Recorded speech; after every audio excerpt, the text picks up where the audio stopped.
কৃষ্ণ কৃষ্ণ, হরে রাম হরে রাম, রাম রাম হরে হরে। আমার নাম। ভক্তবৃন্দকে আমার সশ্রদ্ধ প্রণাম, সকলের ভগবদ গীতা ক্লাসে স্বাগত। আমরা প্রথমে ভগবানকে স্মরণ করে নেব। ওং নমো ভগবতে নমো ভগবতে বাসুদেবায়। বাসুদেবায়। ওং নমো ওম ভগবতে বাসুদেবায়। ওং নমো ভগবতে বাসুদেবায়। আমরা যখন ভগবানকে এইভাবে ভগবানের নাম স্মরণ করে প্রণাম করবো, আপনারা প্রত্যেকে লাউডলি হাত জড়ো করে ভগবানকে স্মরণ করে আপনারা প্রত্যেকে এই 3 বার ভগবানের নাম কিন্তু প্রত্যেকবার আপনারা করবেন। ঠিক আছে, প্রত্যেকটা যে কোনো শুভ কাজের আগে আমরা ভগবানকে স্মরণ করে নেব, তার আশীর্বাদ প্রার্থনা করার জন্য। তো আমরা এই পর্যন্ত আমরা কি পড়ে ফেলেছি? আমরা পড়ে ফেলেছি 6 নম্বর অধ্যায় পর্যন্ত, কর্মযোগ পর্যন্ত পড়ে ফেলেছি। আমরা 7 নম্বর অধ্যায়ে প্রবেশ করেছি। 7 নম্বরে আমরা 12 নম্বর 11 নম্বর শ্লোক পর্যন্ত পড়ে ফেলেছি। এবার তারপর থেকে পড়ব। তবে ভগবদ গীতা কি? ভগবদ গীতা ভগবানের মুখ নিঃসৃত বাণী। নিষ্পৃত বাণী। আর ভগবানের মধ্যে কোনো পার্থক্য নেই। আমাদের প্রত্যেকটা মুহূর্তে আমাদের পূর্ণ সতর্কতা নিয়ে চলতে হবে, কারণ ভগবদ গীতা যেন কখনো অবমাননা না হয়। তাই তাই বলে কখনো আবার লাল কাপড়ের জড়ো বেঁধে মন্দিরে তুলে রাখবেন না, ভগবদ গীতার জ্ঞান অর্জন করার জন্য। তাই ভগবানকে যদি আমরা একটা বাক্সের মধ্যে তালা বন্ধ করে ঘরের মধ্যে রেখে দিই, ভগবান খুশি হবে? হবে না। কিন্তু ভগবানের যদি সেবা করি, তাহলে ভগবান অত্যন্ত খুশি হবেন। এবং পুস্তকের সেবা কি?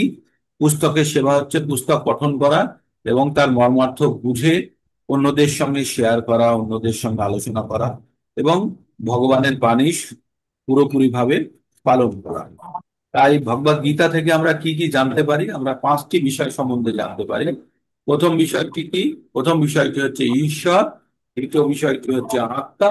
তৃতীয় বিষয়টি হচ্ছে প্রকৃতি, হচ্ছে সময়, এবং পঞ্চম বিষয়টি হচ্ছে পথ। এই বিষয়গুলির মধ্যে সব থেকে গুরুত্বপূর্ণ আহ, একটি জায়গা আছে, যে জায়গাটি আমাদের মধ্যে পার্থক্য নির্ধারণ করেছে, সেই জায়গাটি হলো কর্ম। আর আগের 4টে বিষয় সকলের জন্য একই। আগের 4টে বিষয় সকলের জন্য একই, কিন্তু পঞ্চম বিষয়টি আলাদা। পঞ্চম বিষয়টা কি? কর্ম। তাই আমরা প্রথমে কর্মযোগ সম্বন্ধে পড়েছি, বিশদ আলোচনা করেছি কর্মযোগ সম্বন্ধে। প্রথম অধ্যায়ে আমরা পড়লাম অর্জুনের মন খারাপ হলো। দ্বিতীয় অধ্যায়ে ভগবান কৃষ্ণ অর্জুনকে জ্ঞান দিলেন, আত্মার জ্ঞান দিলেন, কর্তব্যের জ্ঞান দিলেন, স্থিতপ্রজ্ঞ বললেন, বুদ্ধির জ্ঞান দিলেন, স্বধর্ম সম্বন্ধে বললেন।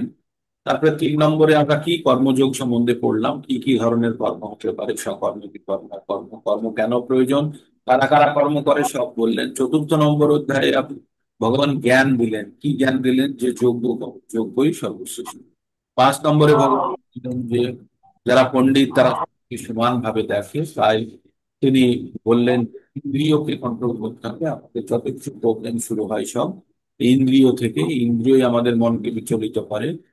আর তারপরে 6 নম্বরে গিয়ে আমরা জ্ঞান যোগের ধ্যান যোগ সম্বন্ধে পড়লাম, যেখানে আমাদের সমস্ত রূপে আমাদের ইন্দ্রিয় বিষয়সমূহ থেকে দূরে থাকতে হবে এবং ইন্দ্রিয় বিষয়সমূহ কিভাবে আমাদের ইন্দ্রিয়গুলোকে বিচলিত করে পরবর্তীতে মনকে হরণ করে নিয়ে চলে যায়, সমস্ত কিছু আমরা যুক্ত করলাম। অর্জুনের অর্জুনের মনের মধ্যে যে সংশয়গুলি ছিল সেগুলি ভগবান দূর করলেন। তো এইভাবে আমরা এগোতে এগোতে 7 নম্বর অধ্যায়ে চলে এসেছি। গীতার যে ভগবত গীতার যে 5টি বিষয়ের মধ্যে আমরা সমস্ত বিষয়গুলি সামান্য সামান্য করে আমরা ছুঁয়ে এসেছি। এবার প্রথম অংশ ভগবত গীতার কর্মযোগ, কর্মযোগ আমরা শেষ করে ফেলেছি। আমরা এবার ভক্তি যোগে প্রবেশ করেছি। ভক্তি যোগের আমরা 10টি 11টি শ্লোক কি আসলে এই ভক্তি যোগের মাধ্যমে যতক্ষণ না পর্যন্ত আমরা ভগবান সম্বন্ধে আমরা জানতে পারবো, ততক্ষণ পর্যন্ত তার প্রতি পূর্ণ সমর্পণ আসবে না। তাই ভগবান নিজে যতক্ষণ না পর্যন্ত বলছেন, ততক্ষণ পর্যন্ত ভগবান সম্বন্ধে আমরা পূর্ণ রূপে জানতে পারবো না। তাই ভগবান প্রথম থেকেই বলছেন, অর্জুনকে বলছেন যে এই আমাদের মত চিত্তা মদ্গতা করে, মত চিত্তা মদ্গতা প্রণা না। ভগবান বললেন ময়া শক্ত মনা পার্থ যোগম যুঞ্জন মদাশ্রয় অসংশয়ং সমগ্রং মাং যথাযাস্যসি তৎসৎ। বললেন যে আমি তোমাকে জ্ঞান বিজ্ঞানের কথা বলবো, যেটা শোনার পরে তোমার আর কিছু শোনার প্রয়োজন থাকবে না, তুমি আমাকে মন আর শ্রদ্ধা সহকারে তুমি আমাকে শুনো। ঠিক। তারপরে ভগবান বললেন যে কারা এই ভগবত গীতা শোনেন বা পড়েন। বললেন যে হাজার হাজার মানুষের মধ্যে কারো একজন ভগবত প্রেমের ইচ্ছা জন্মায়, আর এইরকম যাদের ইচ্ছা জন্মায় এরকম হাজার হাজার মানুষের মধ্যে থেকে কেউ একজন তত্ত্বগত ভাবে ভগবানকে জানতে পারে। তার মানে সংখ্যাগত ভাবে খুবই নগণ্য, লাখ লাখ লোকের মধ্যে একজন দুজন ভগবানের তত্ত্ব জানতে পারে। তবে আপনারা কখনো ভাববেন না যে তাহলে আপনাদের কি হবে, আপনারা ওই লাখ লাখ লোকের মধ্যেই একজন, যারা ভগবানের তত্ত্ব জানার জন্য আপনারা আহ সম্পূর্ণভাবে চেষ্টা করছেন। ঠিক।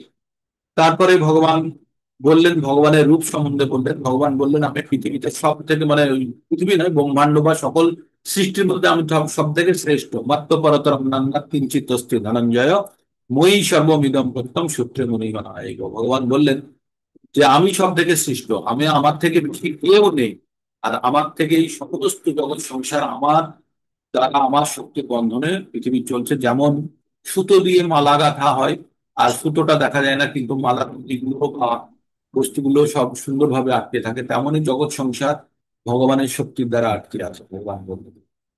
তারপরে ভগবান বললেন যে আমাকে তুমি কিভাবে জানবে, তুমি জানবে, ভগবান বললেন যে জলের স্বাদ, হ্যাঁ, জলের স্বাদ তিনি, তিনি সূর্য এবং চন্দ্রের যে আলো বা রশ্মি তিনি তাই। তারপরে তিনি বললেন যে বেদে অলঙ্কার তিনি, তিনি বললেন যে পুরুষের পৌরুষত্ব তিনি। তারপরে বললেন পৃথিবীর পূর্ণ গন্ধ তিনি, তিনি তেজ, তেজ, আগুনের তেজ তিনি, তিনি প্রত্যেকটা জীবের জীবন এবং তপস্যা যারা করে তাদের তপস্যা, তপস্যা, তপস্যাস্মি তপস্বীষু। তারপরে তিনি বললেন আমি সকলের বীজ প্রদানকারী পিতা আমি। আর জানবে যার বুদ্ধি আছে সেই বুদ্ধি আমি দিই, আমি বুদ্ধিমত্তা, যারা যারা বুদ্ধিমানের বুদ্ধি আমি, আর যারা তেজস্বী তাদের তেজ আমি। মানে ভগবান এই রূপে, মানে যখনই আপনারা ভগবানকে স্মরণ করার চেষ্টা করবেন, জল খাওয়া মানেও আপনি ভাবতে পারছেন যে ভগবানের স্বাদ গ্রহণ করছেন আপনারা। আগুন দেখছেন মানে তখন ভাববেন যে ভগবানের শক্তির একটি বহিঃপ্রকাশ। সূর্য চন্দ্রকে দেখছেন, ভাববেন যে ভগবানের দেওয়া শক্তি দ্বারা সূর্য চন্দ্র কতখানি উদ্ভাসিত। তারপরে ভগবান কি বললেন, বলং বলবতাম চাহং কামুরাগ বিবর্জিতম। বললেন আমি সকলের শক্তি, আমি সকলের বল। তার কি রকম বল? বলছে কাম আর রাগ বিবর্জিত। যে বলের মধ্যে কাম মানে পাওয়ার ইচ্ছা, রাগ মানে আসক্তি নেই, সেই রকম শক্তি আমি। কিন্তু আবার আর কি বললেন, ধর্ম বিরুদ্ধ ভূতেষু কাম অস্মিন ভারতস্য। আবার তিনি বললেন যে হ্যাঁ আমি কামনার মধ্যে আছি, তখন যখন ধর্ম বিরুদ্ধ কোনো অ্যাক্টিভিটি হবে, কাজ হবে, তখন কিন্তু আমি কামনা হয়ে তাদেরকে আমি বিনাশ করার চেষ্টা করি। তাই বলেছেন হে ভারত, আমি বলবানের বল, কাম এবং রাগ বিবর্জিত এবং ধর্মের অবিরোধী কামরূপে আমি প্রাণীগুলোর মধ্যে বিরোধী। তো ধর্ম বিরুদ্ধ, ধর্ম আর ধর্মের সাপেক্ষ কোনটা? যেগুলো ভৌতিক জীবনের প্রতি যারা আকৃষ্ট সেটা হচ্ছে ধর্ম বিরুদ্ধ, আর ভৌতিক জীবন ছেড়ে যারা আধ্যাত্মিক জীবনের প্রতি আকৃষ্ট সেটা হচ্ছে ধর্মের সাপেক্ষে। তো তারপরে ভগবান কি বললেন, এ চৈব সাত্বিকা ভাব রাজস তমসাশ্চরে মত্ত এ তার মধ্যে নত্তাংশেষু তে ময়ি। ভগবান বললেন আমি, কি বললেন, এ চৈব সাত্বিকা ভাব রাজসা তামসাশ্চরে, মানে তিনটে গুণের কথা বললেন। কি বললেন? সাত, শতগুণ, রজগুণ আর তিনটে গুণ দ্বারা এই জগৎ সংসার চলছে। এ চৈব সাত্বিকা ভাব রাজসা, সাত্বিকা ভাবা রাজসা, তামসা সয়, মানে শতগুণ, রজগুণ আর তমগুণ দ্বারা এই পৃথিবী চলছে। মাত্র এবিতি তার মধ্যে নাত্যাং কিছু।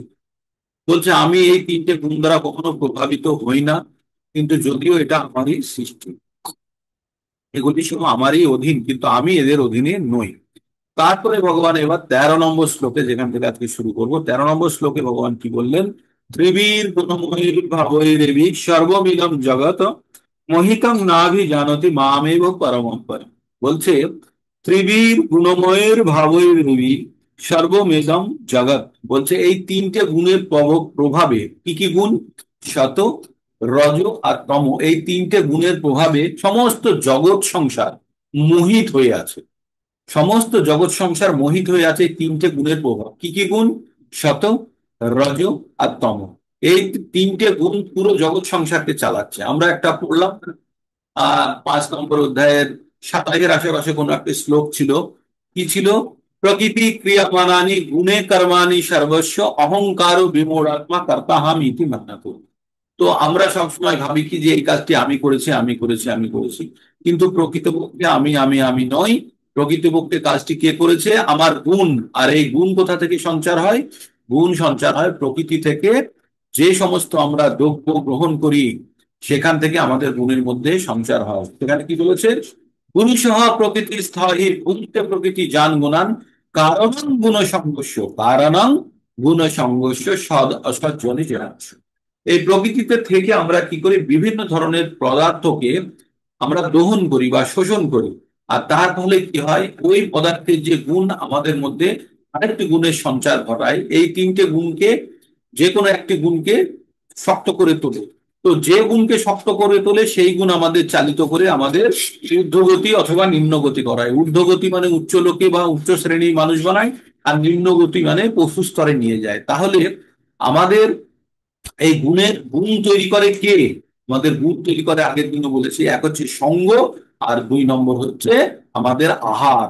আমরা যেমন আহার গ্রহণ করব তেমনই আমাদের মধ্যে গুণের সঞ্চার হবে। তাই বৈষ্ণব প্রিন্সিপালে সব সময় সাত্ত্বিক ভোজনের প্রতি প্রচন্ড জোর দেওয়া হয়েছে। কারণ সাত্ত্বিক ভোজন থেকে আপনার মধ্যে শতগুণের প্রভাব তৈরি হবে বা আমাদের মধ্যে তৈরি হবে। যতক্ষণ না পর্যন্ত আমরা শতগুণ স্তরে পৌঁছতে পারছি ততক্ষণ পর্যন্ত কিন্তু আমাদের ভক্তি সম্ভব নয়। আমরা যতই চেষ্টা করি যে আমার বাড়ির কাছ থেকে প্লেন উড়বে, উড়বে না যতক্ষণ না পর্যন্ত আমরা এয়ারপোর্টে পৌঁছতে পারছি, তাই না? তো এয়ারপোর্টে পৌঁছানো মানেই হচ্ছে শুদ্ধ শতগুণে না হলে আমরা কিন্তু ভক্তি যোগে যেতে পারবো। তাই ভক্তি যোগে যাওয়ার জন্য, আমাদের শতগুণে যাওয়ার জন্য প্রথম কি করতে হবে? 1 নম্বর হচ্ছে আমাদের সঙ্গ। যত কুসঙ্গ আছে সব ত্যাগ করতে হবে, ভক্ত সঙ্গ নেওয়ার চেষ্টা করতে হবে। আর 2 নম্বর হচ্ছে আহার, অত্যন্ত গুরুত্বপূর্ণ, অত্যন্ত গুরুত্বপূর্ণ। আহার যদি আমরা প্রসাদ না গ্রহণ করতে পারি, যদি নিরামিষাশী আহার যদি গ্রহণ না করতে পারি, খুব কষ্ট হবে ভগবত ভক্তিতে ফিরে আসা বা ভগবত ভক্তির এই যে যতখানি এগিয়ে রাখলেন, এটা পরের জীবন থেকে আবার শুরু হবে অবশ্যই, কিন্তু অগ্রগতিটা সেই রূপ হবে না। তবে যারা যারা পারবেন তারা তাড়াতাড়ি কন্ট্রোল করুন, যারা পারবেন না তারা চেষ্টা করুন। চেষ্টা করলেই ভগবান তাকে সাহায্য করবে। তাই বলছে এই তিনটে গুণের দ্বারা, শততম রজগুণ দ্বারা মোহিত হওয়ার ফলে সমগ্র জগৎ, সমগ্র জগৎ গুণের অতীত, মানে এই গুণ সৃষ্টি করা বা গুণের বাইরে, যে এর দ্বারা প্রভাবিত হন না। কে? ভগবান, ঈশ্বর। তো ভগবান সম্বন্ধে জানতে পারে না। কারা জানতে পারে না? আমরা ভগবান সম্বন্ধে জানতে পারি না। কেন ভগবান সম্বন্ধে জানতে পারি না? কারণ আমরা তিনটে গুণ দ্বারা আচ্ছন্ন হয়ে আছি। আপনি যখন ছাতা মাথায় দিয়ে যান তখন কি আকাশকে দেখতে পান? তখন আকাশ দেখতে পান না, শুধু ছাতা, ওই সরু সরু শীট গুলো দেখতে পান, তাই না? সরু সরু তারের মতো যেগুলো দিয়ে ছাতাটাকে আটকানো আছে, উপরের দিকে তাকালে এই রডের গায়ে ওইগুলোই লাগানো দেখতে পান, তাই না? তো তেমনি আমরা ভগবানকে দর্শন করতে পারবো না, দেখতে পারবো না, অনুভব করতে পারবো না যতক্ষণ না পর্যন্ত আমরা এই গুণের প্রভাব থেকে বেরোচ্ছি। কি কি গুণ? শত, রজ আর তম। তাহলে শতগুণের কথা আমি বলছি কেন?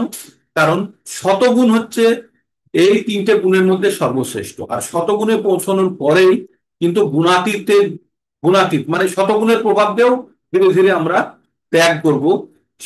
সেই অবস্থায় যেতে গেলে তাকে বলা হয় গুণাতীত। তো সেই গুণাতীত অবস্থায় যেতে গেলে প্রথমে শতগুণে যেতে হবে।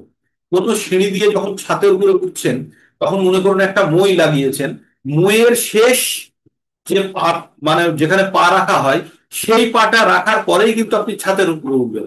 ময়ে থেকে আপনি ছাদকে পাচ্ছেন না, কিন্তু শেষ পাদানি যেটা আছে, যেটাতে আপনি পা রাখলেন ময়ের, সেই শেষ পাদানিতে পা যখন আপনি রাখছেন তখন আপনি জেনে যাবেন যে আপনি ছাদের খুব কাছে চলে এসেছেন। তেমনি আমরা শতগুণে যখন উন্নত হব, প্রথমে তমগুণে পড়ে আছি, তারপরে রজগুণে, আর তারপরে যখন আমরা শতগুণে উন্নত হব, কারণ শতগুণে উন্নীত হওয়ার ফলে আমরা জানতে পারবো যে এবার আমরা কিন্তু গুণাতীত অবস্থার দিকে ধীরে ধীরে এগোচ্ছি। তাই আমাদের মাথার উপরে যখন ছাতা থাকে তখন যেমন আমরা আকাশকে দেখতে পাই না, তেমনি আমরা গুণের দ্বারা যখন আচ্ছন্ন থাকি তখন আমরা ভগবানকে বুঝতে পারি না, অনুভব করতে পারি না বা জানতে পারি না। তাই ভগবান বলছে ত্রিভীর গুণময়ীর ভাবৈরেভি সর্ববিদম জগৎ মোহিতং না ভি জানতে, মানে মোহিত হয়ে আছে এই তিনটে গুণ দ্বারা আমরা পুরো মোহিত হয়ে আছি। সেই কারণে মামেব পরম অব্যয়, মা জানতে পারে না যে আমি সবকিছু পরম অব্যয়। অব্যয় মানে যার কোনো ক্ষয় নেই। তাই ভগবান বলছে জড় প্রকৃতির তিনটে গুণের দ্বারা সমস্ত জগৎ বিমোহিত হয়ে আছে। আর জড় প্রকৃতির প্রভাবে যারা বিমোহিত, তারা ভগবান শ্রীকৃষ্ণকে এই জড় প্রকৃতির অতীত বলে বুঝতে পারে না। আমরা তখন কি ভাবি, ও ভগবান তো মানুষের মতোই হতে, ওই দুই হাত পা নিয়ে জন্মগ্রহণ করছে, যে ভগবানের ভগবানত্ব আমরা কিছুতেই আমরা বুঝতে পারি না। তারপরে এই এই অধ্যায় কিন্তু সকলকে ভীষণ ভীষণ ভাবে পড়তে হবে। খুবই গুরুত্বপূর্ণ, মানে ভগবান সম্বন্ধে প্রেম জাগানোর জন্য, ভগবান সম্বন্ধে ভক্তি জাগানোর জন্য এই অধ্যায় খুব গুরুত্বপূর্ণ। আর প্রত্যেকটা শ্লোকা এখানে অত্যন্ত গুরুত্বপূর্ণ। এই যে এইবার একটা শ্লোক আমরা পড়বো, যে দৈবী হৈসা গুণময়ী মম মায়া দুরত্বয়া মামেব যে প্রপদ্যন্তে মায়া মেতাং তরন্তিতে, মানে অত্যন্ত গুরুত্বপূর্ণ। আর এত সুন্দর কথা বলেছেন এখানে ভগবান। বলছেন যে দৈবী হৈসা গুণময়ী মম মায়া দুরত্বয়া মামেব যে প্রপদ্যন্তে মায়া মেতাং তরন্তি। বলছে যে এই যে আমার এই দৈবী মায়া ত্রিগুণিকা, ত্রি ত্রিগুণাত্মিকা, এবং তার দূর অতিক্রমণ। এই যে আমাদের যে ভগবানের তিনটে শক্তি, প্রথম হচ্ছে অন্তরঙ্গা শক্তি, একটা হচ্ছে বহিরঙ্গা শক্তি, আর একটা হচ্ছে তটস্থ শক্তি। তটস্থ শক্তিতে আমরা সবাই করি। তট মানে হচ্ছে জল, আর ডাঙার মাঝখানের অবস্থাকে বলে তট। তো আমরা অন্তরঙ্গা শক্তিতেও নেই, আমরা বহিরঙ্গা শক্তিতেও নেই, আমরা শুধু এই দিক থেকে ওই দিকে যাতায়াত। বহিরঙ্গা শক্তি হচ্ছে তিনটে গুণ দ্বারা তৈরি। কি কি? শত, রজ আর তম। আর অন্তরঙ্গা শক্তি হচ্ছে ভগবানের আল্লাহ মেদিনী শক্তি, রাধারানী, যে সেটা আধ্যাত্মিক শক্তি। ঠিক। এবার আমরা কোন দিকে যেতে চাই? আমরা যদি জড়জগতে যখন থাকছি তখন তিনটে গুণের প্রভাবে থাকছি, শত, রজ আর তম। তিনটে গুণের প্রভাবে যখন থাকছি তখন কিন্তু আমাদের মাথার উপরে ছাতা আছে, তাই আমরা আকাশ দেখতে পাচ্ছি না। মানে গুণের প্রভাবে যখন থাকবো তখন কিন্তু ভগবানকে আমরা আমরা অনুভব করতে পারবো না, দর্শন করতে পারবো না, বা ভগবান সম্বন্ধে যেগুলোই আমরা আলোচনা করব, চেষ্টা করব, সেগুলো বেশিরভাগই কম প্রভাবিত করে ফেলবে আমাদেরকে, কারণ আমরা গুণের প্রভাবে আছি। তাই বলছে এই যে জগৎ, এই যে জড়জগৎ, এটি কার দ্বারা চালিত? মহা মায়ার দ্বারা চালিত। মায়াকে দুর্গা দেবী, দুর্গা দেবী এই জগৎকে চালাচ্ছে। দুর্গ কাকে বলে? যেখানে কয়েদিদের রাখা হয়, যেখানে যারা অন্যায় করেছে তাদেরকে জেলে যেমন রাখা হয়, জেলকে অন্যভাবে দুর্গ বলে। তো জেলের মধ্যে যাদের রাখা হয় তাদেরকে বলা হয় কয়েদি। আর আমরা হচ্ছি সবাই অন্যায় করা পার্টি, আমরা সবাই জেলের মধ্যে আছে। আর এই জেলের অধিকর্ত্রীকে হচ্ছে দুর্গা দেবী। আর দুর্গা দেবী কিভাবে আমাদেরকে বেঁধে রেখেছে? মায়ার তিনটে গুণ দ্বারা আমাদেরকে বেঁধে রেখেছে। তার মানে আমরা যে এই জগৎ থেকে কেন বেরোতে পারছি না, আমরা জেল থেকে কেন বেরোতে পারছি না, আমাদের তিনখানা লোভ লাগিয়ে দিয়ে রেখেছে, রজ, শত আর তম। রজ, সম আর তম, এই তিনটে গুণ দ্বারা আমাদেরকে ভগবান বেঁধে রেখেছে। হ্যাঁ, এই দেবী দুর্গা বেঁধে রেখেছে। তাই বলছে দেবী হয়সা গুণময়ী। এই দৈবী এই যে গুণ, এই গুণ থেকে বেরোতে গেলে কি করতে হবে? এই যে গুণের যে সাগর আছে, এই সাগরকে পার হতে গেলে কি করতে হবে? তখন ভগবান বলছে কিন্তু যারা ভগবানের কাছে যারা শরণাপন্ন নিয়েছে, তারা এই যে মায়ার যে জগৎ, মায়ার যে সমুদ্র, এই সমুদ্র তার কাছে পুরে যতখানি জল ধরে, গোষ্পদে যতখানি জল ধরে তা ততখানি হয়ে যাবে তার কাছে। তখন আর সমুদ্র মনে হবে না, যখন সে ভগবানের শরণাপন্ন হয়েছে। বোঝাতে পারলাম কথাটা? বলছি যে এই মায়ার জগৎ এত শক্তিশালী, এত শক্তিশালী আমাদেরকে বেঁধে রেখেছে, কিন্তু ভগবানের শরণাপন্ন যখন কেউ হয়ে যাবে, যখন ভগবানের শরণাপন্ন কেউ হয়ে যাবে, তখন কিন্তু এই বাঁধন তার কাছে অতি ঠুনকো, বাঁধনই নয়। বা এই বিশাল সমুদ্র তখন তার কাছে কি মনে হবে? গোষ্পদে যতখানি জল ধরে না, সেই গরুর খুরে যতখানি জল ধরে, সেই মানে এই সমুদ্র মনে হবে গরুর খুরে যতখানি মাটি গর্ত হয়ে গেলে যতখানি জল ধরে, সেই জলের সমান। ঠিক। তো তারা এখানে বলছে পরমেশ্বর ভগবান অনন্ত শক্তির অধীশ্বর, এবং সেই শক্তি রাজি দিব্য গুণ সম্পন্ন। যদি কোনো জীব সেই শক্তি সম্ভূত, যদিও জীব তার সেই শক্তি সম্ভূত এবং তাই দিব্য, কিন্তু জড় শক্তির সংস্পর্শে তাদের সেই প্রকৃত উৎকৃষ্ট শক্তিটি আচ্ছাদিত হয়ে পড়েছে। মানে আমরা ভগবানের অংশ, ভগবানেরই শক্তি, সবকিছুই আছে, কিন্তু যেহেতু আমরা জড় জগতের চক্করে আমরা আটকে গেছি, তাই মাথার উপরে ছাতা থাকার কারণে আমরা আকাশ দেখতে পাচ্ছি না। করেছে এই জড় শক্তির প্রভাব দ্বারা আচ্ছাদিত হওয়ার পরে জীব তার প্রভাব থেকে মুক্ত হতে পারে না। পূর্বেই বলা হয়েছে ভগবান শ্রীকৃষ্ণ থেকে উদ্ভূত হওয়ার পরে চিন্ময় পরাশক্তি ও অপরাশক্তি উভয়ই নিত্য। আমরা দুটো শক্তি পড়েছিলাম, একটা হচ্ছে পরা, একটা হচ্ছে অপরা। পরা মানে হচ্ছে যে পরম শক্তি, মানে উৎকৃষ্ট শ্রেণীর, আর অপরা মানে হচ্ছে এই যে নিকৃষ্ট। কি কি? বায়ু, জল, অগ্নি, মাটি, আকাশ, আহ বায়ু, অগ্নি, জল, মাটি, আকাশ, এই যে পাঁচটি তত্ত্ব, আর মন, বুদ্ধি, অহংকার, এই নিয়ে অষ্টধাপ পড়েছিলাম আমরা, আটটি জিনিস। এগুলি হচ্ছে সব অপরা, এগুলো হচ্ছে নিকৃষ্ট শ্রেণীর। উৎকৃষ্ট শ্রেণীর কি? আত্মা। তাই বলছে আত্মা এবং নিকৃষ্ট মানে পরা, অপরা, দুটো মিলে হয়েছে জীব। তো এই জীব, আত্মা কিছুতেই এই পরাশক্তির চঙ্গুল থেকে বা বাঁধন থেকে বেরোতে পারছে না, কারণ আমরা মায়ার দ্বারা আচ্ছন্ন। আর আমরা প্রত্যেকটা মুহূর্তে, আর মায়া আমাদেরকে টোপ দিয়ে রেখেছে, যে আমাদের জীবের স্বাদ, যে আমাদের ইন্দ্রিয় তৃপ্তি, কোনো ধরনের কিছুতে যে আমরা যুক্ত হয়ে গেলাম, ব্যাস মায়া বললে তোকে আরেকটু দিয়ে দিচ্ছি বেটা, তুই আরেকটু নিয়ে আটকে থাক। এইভাবে আমাদের কিন্তু এই জগতে আটকে রেখেছে। তাই আমাদের বলছে যে এখানে আরেকটা জিনিস বলা হয়েছে, তবুও পরমেশ্বর ভগবান পরম ইচ্ছার দ্বারা পরিচালিত হওয়ার ফলে ভগবানের উৎকৃষ্ট শক্তি জীব তাকে অতিক্রম করতে পারে না, তার প্রভাব থেকে মুক্ত করতে পারে না। অনুৎকৃষ্ট জড় শক্তি মায়া এখানে দৈবী বলে অভিহিত করা হয়েছে, কেননা ভগবানের সঙ্গে দিব্য সম্পর্ক যুক্ত, তাই দিব্য ইচ্ছায় পরিচালিত। ভগবানের ইচ্ছা শক্তির দ্বারা পরিচালিত হওয়ার ফলে এই অপরা শক্তি নিকৃষ্ট হওয়া সত্ত্বেও অদ্ভুত ভাবে সৃষ্টি ও বিনাশের কাজ করে চলেছে। এই সম্বন্ধে বেদে প্রতিপন্ন করা হয়েছে, মায়াং তু প্রকৃতিং বিদ্যাস্মিনং তু মহেশ্বর। মায়া যদিও মিথ্যা অথবা অনিত্য, তবু মায়ার অন্তরালে রয়েছেন পরম জাদুকর, পরম পুরুষ ভগবান, যিনি মহেশ্বর, পরম নিয়ন্তা। গুণ শব্দের অর্থ হলো রজু, মানে দড়ি। গুণ, গুণ কথাটির অর্থ হলো যে দড়ি, আর দড়িতে যে পাক দেওয়া থাকে সেই পাকের কথা বলছে। এর থেকে বোঝা যায় যে মায়ার রজ্জুর দ্বারা বদ্ধ জীব দৃঢ়ভাবে আবদ্ধ। আর এই মায়ার দড়িতে তিনটে গুণ আছে, কি কি? শত, রজ, তমস। এই দড়ি দিয়ে আমাদেরকে বেঁধে রেখেছে এই জড় জগতে। হাত পা বেঁধে রেখেছে, সে কখনো নিজেকে মুক্ত করতে পারে না। মুক্ত হতে হলে তাকে এমন কারো সাহায্য নিতে হবে যে নিজে মুক্ত। আমাকে যদি কেউ বেঁধে রাখে আর আমাকে কেউ খুলতে চায়, কে খুলতে পারবে? যার হাত পা বাঁধা নেই, তাই না? যার হাত পা বাঁধা আছে সে তো আমার হাত পা খুলে দিতে পারবে না, তাহলে তো নিজের হাত পাই খুলে নিত। তাই ভগবান বলছে যে মায়ার দ্বারা যারা আচ্ছন্ন হয়ে আছে, যারা বাঁধা পড়ে আছে, তাদেরকে কেউ বাঁচাতে পারবে না, যারা মায়াতে আচ্ছাদিত হয়ে আছে বা মায়ার দ্বারা যারা আচ্ছন্ন হয়ে আছে। আমার যদি হাত পা বাঁধা থাকে, আর একজনের হাত পা বাঁধা থাকে, কেউ কারো হাত পা খুলতে পারবে না। কিন্তু এমন ব্যক্তি আছেন যিনি যার হাত পা বাঁধা নেই, যিনি মুক্ত, তিনি এসে আমাদের সকলকে খুলে দিতে পারেন। তিনি হচ্ছেন ঈশ্বর। তাই ভগবান বলছেন দৈবী হইসা গুণময়ী মম মায়া দূরত্বয়া মামে প্রপদ্যন্তে মায়া মতাং তরন্তে। কিন্তু ভগবানের শরণাগতিতে যে চলে গেছে, সে অতি সহজেই এই জগৎ সংসারকে, আর এই যে বিশাল ভবসাগর আছে, সেটাকে অতি সহজেই পার করতে পারে। তাই ভগবান বিভিন্ন সময়ে ভগবান আমাদেরকে মনে করাতে থাকবে যে আমাদের কি করা উচিত আর কি করা উচিত।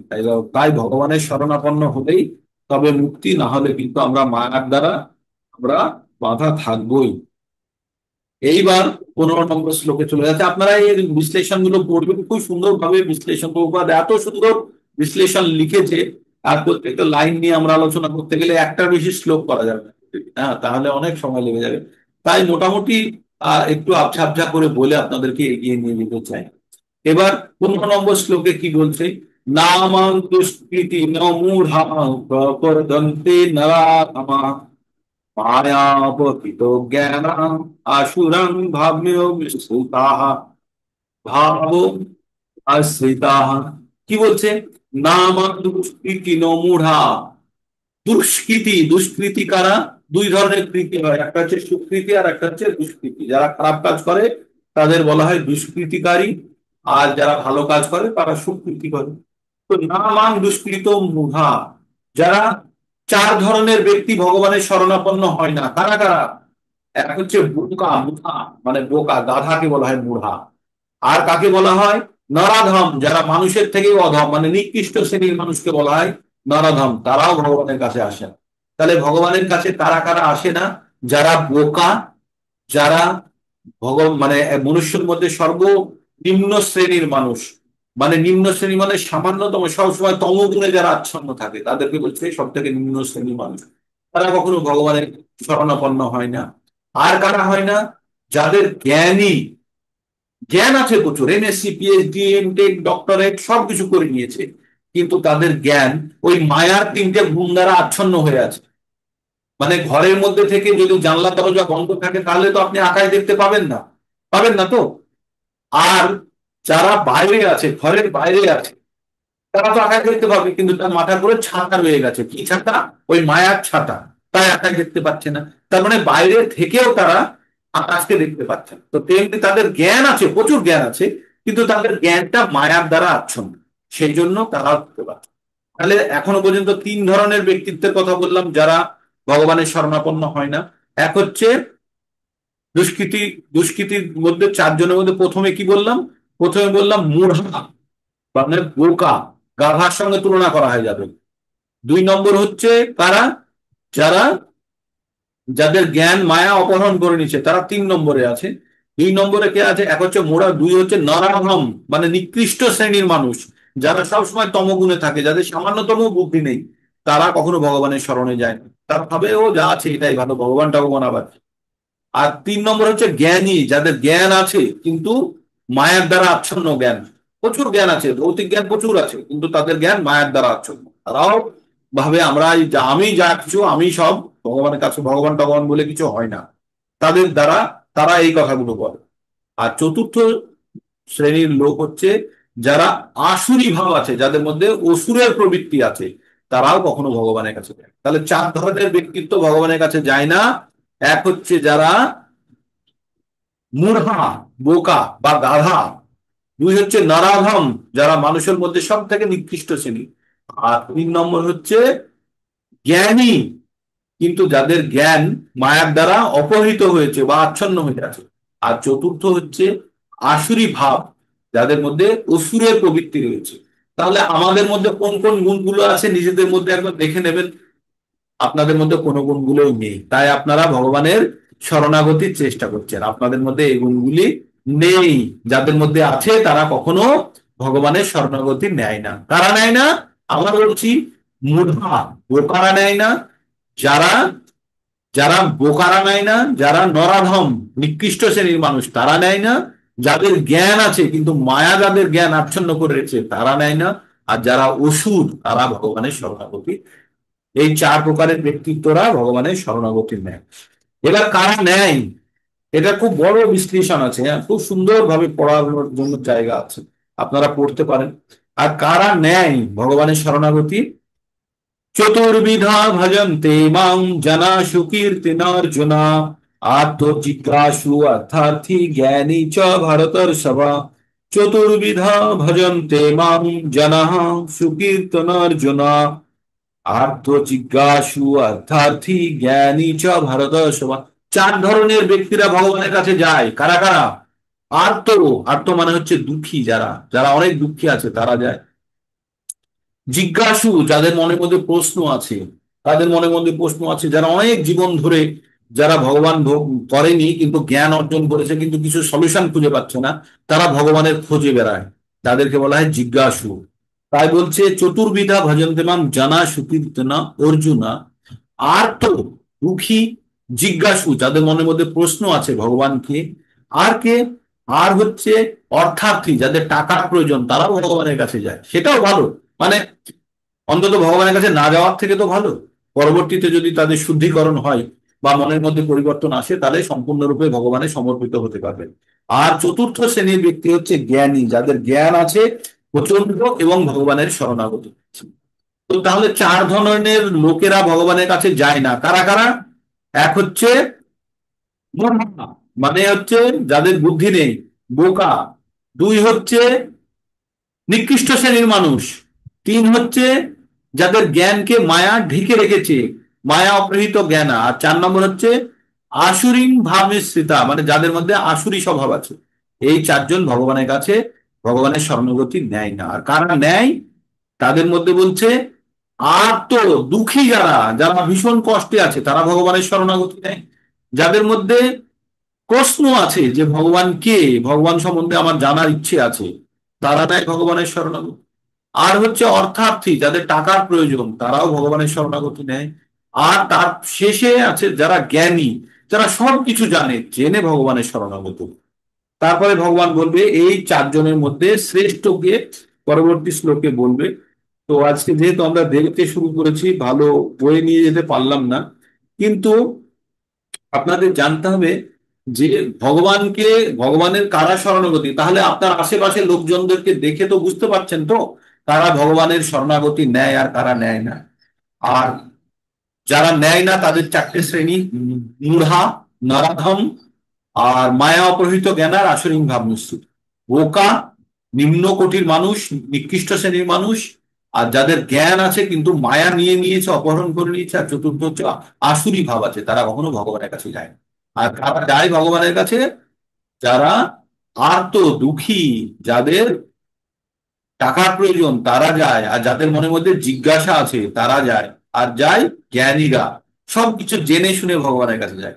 ভগবান কালকে বলবেন যে জ্ঞানী তার কাছে সব থেকে প্রিয়, কারণ তারা জেনে শুনে গেছে ভগবান, আর বাকিরা প্রয়োজনে গেছে। তবুও, তবুও ভালো। ঠিক। তো এই ছিল আজকে সকালের 17 নম্বর, এই 16 নম্বর শ্লোক পর্যন্ত। আজ বেশি এগোতে পারলাম না, আমার সিস্টেমে কিছু প্রবলেমের জন্য সেট করতে দেরি হয়েছে। তবুও পুরো সেটিং হয়নি, সব বন্ধ করে কোন রকমে চালাচ্ছি। তো আপনারা একবার ক্যামেরা অন করুন, যাদের যাদের পারি একবার একটা ছবি উঠে যাক। আর আরেকটা জিনিস আপনাদের সবসময় বলতে হবে, বুঝতে হবে যে আপনারা বুঝতে পারছেন কিনা, এটা জানা খুব প্রয়োজন আমার। আপনারা যদি বুঝতে না পারেন তাহলে কিন্তু আমার চেষ্টা ব্যর্থ যাচ্ছে। আপনাদেরকে বলতে হবে যে বুঝতে পারছি বা পাচ্ছি না, আর কি করলে আপনারা বুঝতে পারবেন। আমি সেই পর্যন্ত, আপনাদের কিন্তু বুঝতেই হবে, কোনো রাস্তা নেই। আপনারা সকাল সকাল 1 ঘন্টা 1.5 ঘন্টা সময় যারা ভাবছেন ব্যর্থ করছেন, তাদেরকে কিন্তু এটা শিখতেই হবে। আর এটা শিখে আর একজনকে শেখাতে হবে, তবে আপনাদের শেখাটা কিন্তু সার্থক হবে। আর যারা বুঝতে পারছেন না তারা কোনো লজ্জা করবেন না, হাত তুলুন, তুলে বলুন আমি এই জায়গাটা বুঝতে পারলাম না, আমি আবার আবার আবার আবার আবার। আজকে রেকর্ডিং করাই হয়নি, সম্ভবত আজকে রেকর্ডিং করাই। বলুন প্রভু,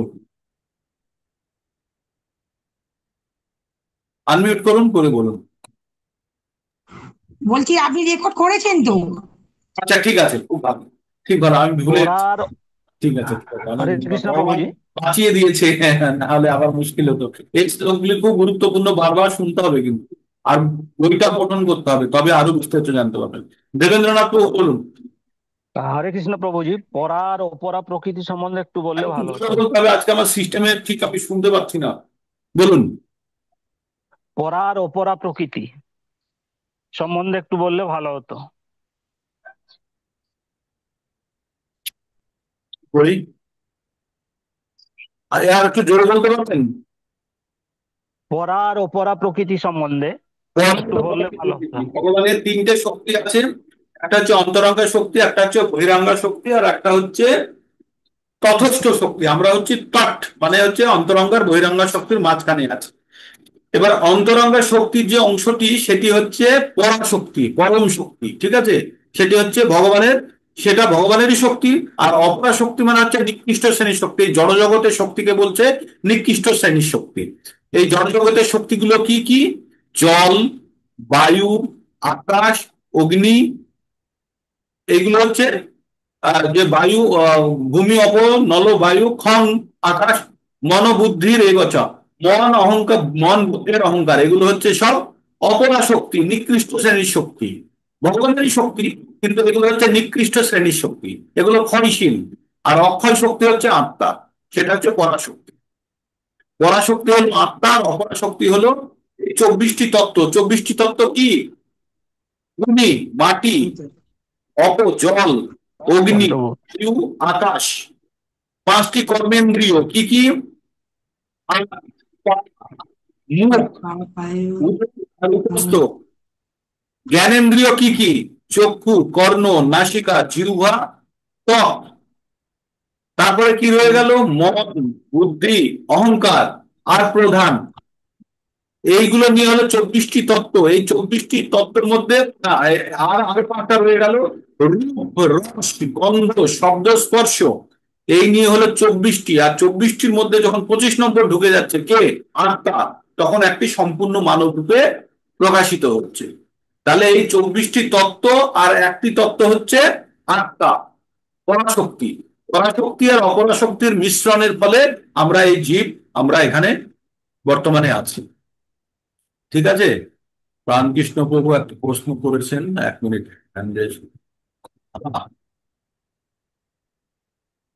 আনমিউট করার জন্য অ্যাক্সেস দিয়েছি।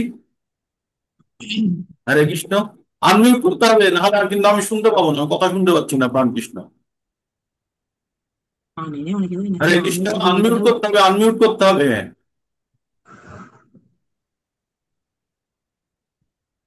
আনমিউটের অ্যাক্সেস দিচ্ছে, আনমিউট করতে হবে। ওই মোবাইলের উপরে একটা আনমিউট বলে একটা বাটন আছে, সেটাকে ক্লিক করলে তবে আনমিউট হবে, নাহলে শুনতে পাবো না।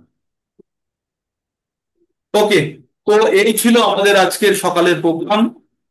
আমরা মোটামুটি আজকে 32 জন একবার আমি দেখেছিলাম ক্লিক করেছিল। আহ খুব উৎসাহিত হই যখন আপনাদের সংখ্যা সুন্দরভাবে বাড়তে থাকে। আর এটার প্রচার করতে হবে, আপনাদের প্রত্যেককে দায়িত্ব নিতে হবে কিভাবে আমরা ভগবত ভক্তি সকলের কাছে পৌঁছে দিতে পারবো। আর তখনই আমাদের জ্ঞানের আরো প্রকাশ হবে। রীনা শিকদার মাতাজি, মাতাজি আপনি আনমিউট করুন। হরে কৃষ্ণ, বলুন हाँ মাতাজি। हरे कृष्णा प्रभु जी दंडवत प्रणाम। বলুন মাতাজি, দণ্ডবত প্রণাম।